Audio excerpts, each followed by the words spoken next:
I'm going to talk you through my poster about the development of a scale to measure interoception during the prenatal period.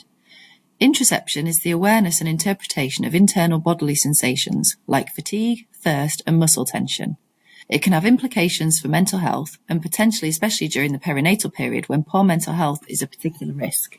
During pregnancy, there are new interoceptive signals specific to pregnancy, such as pelvic girdle pain, as well as changes in existing signals, such as increased urgency of hunger, thirst, and needing the toilet.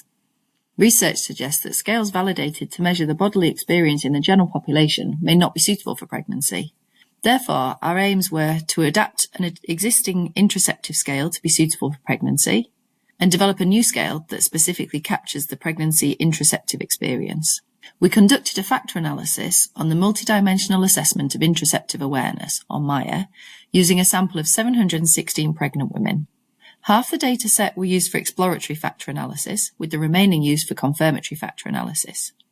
We found that a 19-item scale with 5 subscales demonstrated a good fit for the data over and above that of the original 32-item scale with 8 subscales. We called this pregnancy-specific version of the MAIA Preg. However, as the items for the original scale were developed with non-pregnant individuals, even with a good fit, this scale is still unlikely to capture unique experiences of pregnancy.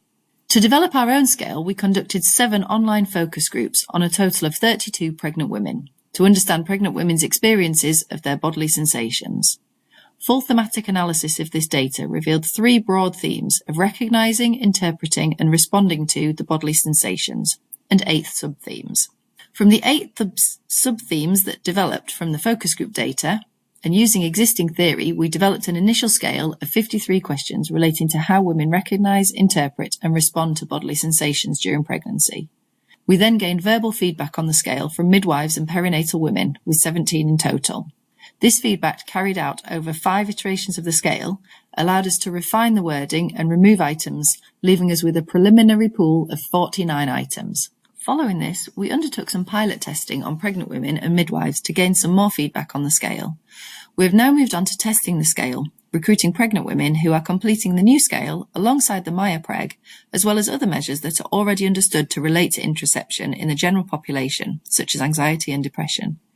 This will allow us to conduct an EFA to find and test the structure of the scale, as well as a CFA to test the validity and reliability of the scale against existing constructs.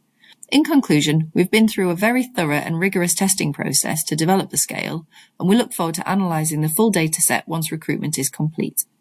Many thanks for your time. I'd like to thank my supervisor from the University of York, Dr. Catherine Preston, and my funders, the ESRC. If anyone would like to get in contact, my email address is on the screen.